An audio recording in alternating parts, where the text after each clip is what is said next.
Salut, c'est Chloé et aujourd'hui je vous parle des indispensables du dressing. Dans la première partie, je vous ai parlé des manteaux et des vestes et aujourd'hui dans cette deuxième partie, je vais vous parler des hauts indispensables à une garde-robe. Selon moi, le premier haut indispensable à un dressing, c'est la chemise blanche. C'est vraiment le basique versatile qui se porte avec tout. On peut très bien la porter de manière chic avec un pantalon de costume ou bien de manière plus décontractée avec un crop top en dessous pour l'été. Je vous recommande la popeline de coton pour une chemise blanche de très bonne qualité. Et ma variante préférée pour l'été, c'est la chemise en lin qui est super agréable. Pour des chemises à petit prix, je vous recommande d'aller chez Uniqlo. Je trouve qu'elles sont jolies, élégantes et de bonne qualité. Et si vous avez plus de budget, je peux vous conseiller les chemises Ralph Lauren que je trouve magnifiques. Deuxième haut indispensable à une garde-robe, la blouse romantique. C'est une pièce qui est facile à associer et qui à elle seule fait toute une tenue. On la porte aussi bien avec un jean pour casser le look qu'avec une jupe pour un côté très petite fille. Mes marques de blouses préférées, c'est vraiment Cézanne et Rouge, mais elles ne sont pas données. Donc je vous recommande de chercher sur Vinted, vous pouvez faire de bonnes affaires. Sinon des blouses romantiques, il y en a partout dans la fast fashion, mais attention à la qualité. Prochain indispensable du dressing, le t-shirt ou le débardeur uni. C'est vraiment l'indispensable de toutes les saisons confondues.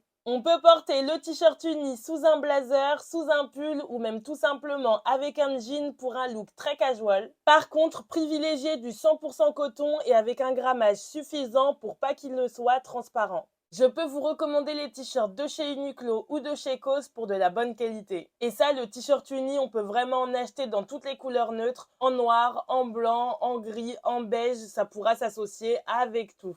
Prochain haut indispensable à un dressing, le gros pull chaud. Pour un pull chaud de bonne qualité et durable, je vous conseille les fibres naturelles, donc la laine, le cachemire, le mohair ou le coton. Et elles doivent constituer au moins 60% du pull pour qu'il soit bien chaud. Parce que ce n'est pas un pull 100% polyester issu de la fast fashion qui va vous tenir chaud pendant les périodes de grand froid. Le gros sweat, c'est aussi un indispensable du dressing et c'est un peu le cousin du pull. En plus, le sweat en hiver, c'est vraiment la pièce cosy par excellence. Mais il peut également être chic associé à un pantalon de tailleur ou à une petite jupe crayon. Et là, pour les sweats, ils sont quasiment tous en matière synthétique, donc là, je n'ai pas de marque à vous conseiller, faites vraiment au coup de cœur. Et dernier haut indispensable à une garde-robe, c'est le pull marinière. C'est vraiment le petit pull à motif super facile à associer. Ça changera des pulls unis, mais c'est pas non plus un pull avec une grosse inscription ou un motif qui peut être un peu trop chargé. Et en France et encore plus à Paris, tout le monde est un adepte de marinière, donc c'est vraiment le motif facile. Dis-moi en commentaire si pour la prochaine vidéo indispensable du dressing, tu veux que je parle des pantalons ou bien des accessoires.